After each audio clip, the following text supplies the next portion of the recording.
It is time to talk about the law and football. Yes, it's a pregame edition of Ask Isaacs. Attorney Greg Isaacs is here. As always, thank you for joining us. Lori, it's great to be here. A lot to talk about. Tomorrow brings the start of fall football season, as you know. So let's talk about following the law on game day. And we start with alcohol.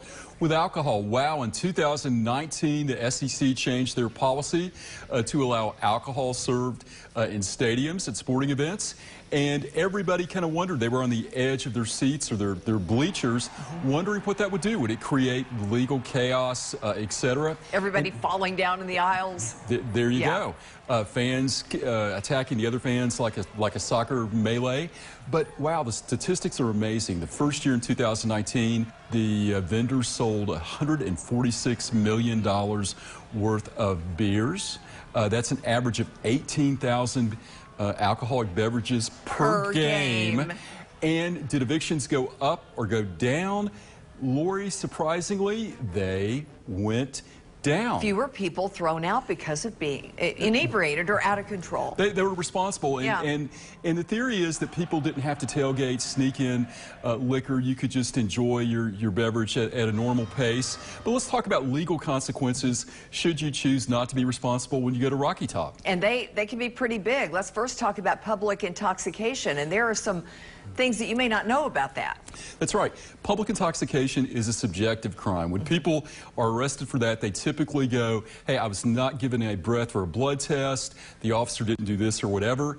Unfortunately, under Tennessee law, it's a subjective crime. So it's the officer's opinion on your sobriety that can get you charged with public intoxication. And that, even though it's a misdemeanor, that's obviously something you don't want on your record. Now, let's talk about students that are underage. Underage possession and consumption are illegal in the state of Tennessee. Even though they're misdemeanors, the penalty may require you to lose your license for a year. And you don't want that on your record. I mean, it's just not worth it. Right. And then older students, say somebody you know who's over 21, buying alcohol for you, terrible idea. Even the nice guy or nice girl in line, or parents. If you provide alcohol to a minor and you're charged, you could be required to perform 100 hours of community service.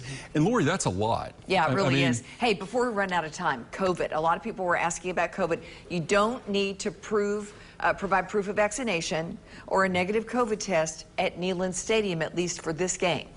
That's correct. Unlike LSU, that's requiring proof of vaccination or a negative COVID test. But regardless, if you're next to somebody, they're wearing masks or they're worried about social distancing, be respectful, because what you don't want to be is a person that gets arrested for assault, which could be an offensive touching or whatever. Let's all be respectful. We're there to pull on the balls. Last time we played Bowling Green in the opener, we beat Florida. All right, here we go. Go Vols. Go Vols. Thank you, Greg. Thank you.